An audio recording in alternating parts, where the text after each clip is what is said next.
बेचने वाली चुड़ैल। एक बार की बात है, जादूपुर नाम के एक गांव में करतब दिखाती एक औरत एक रेड्डी के लिए गांव में आती है। आइए आइए मेहरबान कदरदान, खाइए रोहड़ा के ताजे ताजे केले, कभी खाए नहीं होंगे ऐसे केले, पीले पीले केले खाइए। ये कहकर रोहड़ा हाथों में 4 केले लिए उन्हें सर्कल में जोर जोर से हवा में उछालती हुई करतब दिखाती है, जिसे देखकर आसपास के सारे बच्चे अपने अपने मम्मी पापा से उस औरत के पास जाने की जिद करने लग जाते हैं। पापा ऐसा तो सर्कस में बॉल से होता है ना, ये आंटी तो केले से कर रही है, चलिए ना पापा देखते हैं। रोहड़ा एक पतली सी तार पर चलती हुई केलों से करतब दिखाती है। आते जाते सभी लोग बाहर रुककर उसके करतब देखते हैं और वाह वाही करते नहीं थकते। जैसे ही एक आदमी पास आकर उसे पैसे देने लग जाता है, तब वो कहती है, अरे नहीं नहीं साहब, मैं करतब तो बच्चों के मन को बहलाने के लिए करती हूँ, धंधा तो मेरा केले का है। पीछे देखो मेरी रेड्डी, जो भी मेरे केले खाएगा मेरी तरह चुस्त दुरुस्त और तंदुरुस्त हो जाएगा। पता चलता है क्या कि मेरी उम्र 55 की है। अरे पर ऐसे ठंड के मौसम में कोई केला क्यों खाएगा? ये ऐसे वैसे केला नहीं है साहब, ये शरीर में गर्मी देते हैं, ठंड को दूर भगाए जो भी रोहिणा के केले खाए। पापा अगर मुझे केले नहीं मिले तो मैं घर नहीं जाऊंगी। तभी उसके पापा कहते हैं कि बेटा केले ठंड में कभी गर्मी नहीं देते, ये सब कहने की बातें हैं, सामान बेचने का तरीका है इनका। पर पिंकी नहीं मानती।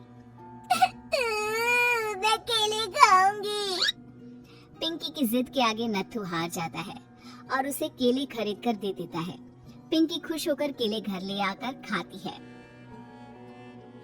अब मैं भी करतब करूंगी, कितना मजा आएगा, जादुई केले। पिंकी पहला केला खत्म भी नहीं करती कि वो बेहोश हो जाती है। दूसरे केले से एक काला धुआं आता है और रोहड़ा चुड़ैल बनकर बाहर निकल आती है। मेरे भूतिया केले बच्चे न खाए, ऐसा हो ही नहीं सकता। जादूपुर वालों, कब तक बचोगे? आ गई हूँ मैं रोहड़ा, जिसका कोई नहीं कर सकता सामना। रोहड़ा पिंकी को गोद में उठाकर काले धुएं में कहीं गायब हो जाती है। शाम के वक्त नत्थू घर लौटता है और पिंकी को घर में ना पाकर उसकी माँ से कहता है, माँ पिंकी कहाँ है? अरे बेटा, उसे तो तू सुबह करतब दिखाने ले गया था ना, फिर कहाँ वापस आए तुम दोनों? मुझे लगा तू उसे अपने साथ मंडी ले गया होगा। हे भगवान, मेरी बच्ची कहाँ गई? मैं उसे घर ही तो छोड़कर गया था माँ। नत्थू गांव के घर कोने में अपनी बेटी को ढूंढता है, पर उसे वो कहीं नहीं मिलती। परेशान होकर आके रो रो कर नत्थू हिम्मत हार कर घर लौट आता है। अगली सुबह रोहड़ा फिर से करतब दिखाने आती है और इस बार पिंकी की तरह रोनी केले खरीद लेता है। 50 रुपए दिए थे पापा ने, सारे पैसों की मैंने केले खरीद लिए हैं। अब मैं भी आंटी की तरह ही करतबबाज बन जाऊंगा। यही सोचते हुए रोनी केले खाता है और पहला अकेला केला आधा खत्म भी नहीं करता कि चुड़ैल उसके सामने आ जाती है।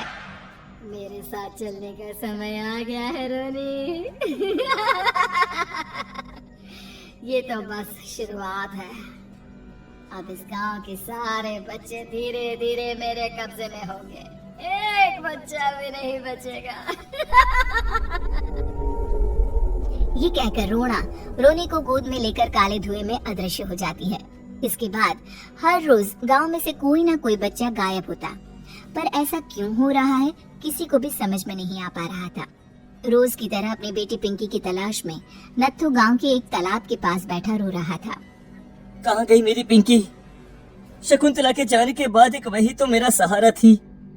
अरे उसकी आत्मा कोस रही होगी मुझे कि मैं अपनी बच्ची को संभाल भी नहीं पाया। नत्थू ये कहता हुआ रो ही रहा था कि तभी तालाब में से उसे शकुंतला की आवाज सुनाई देती है। कहाँ थी तुम शकुंतला? हमारी बच्ची और सारे गायब हुए बच्चे रोहड़ा के कब्जे में हैं। वो बच्चों को जो केले देती है उससे बच्चे बेहोश हो जाते हैं और उसके कब्जे में आ जाते हैं और वो उन्हें ले जाकर काली दुनिया में ले जाती है। पर वो ऐसा क्यों कर रही है? ये मैं नहीं जानती, पर उस दुनिया का रास्ता मैं आपको बता सकती हूँ। जहाँ ये नदी खत्म होती है वहाँ एक केले का पेड़ है, उसके नीचे एक दरवाजा है, वहीं से रास्ता जाता है उस दुनिया का। ये कहकर शकुंतला की आत्मा गायब हो जाती है।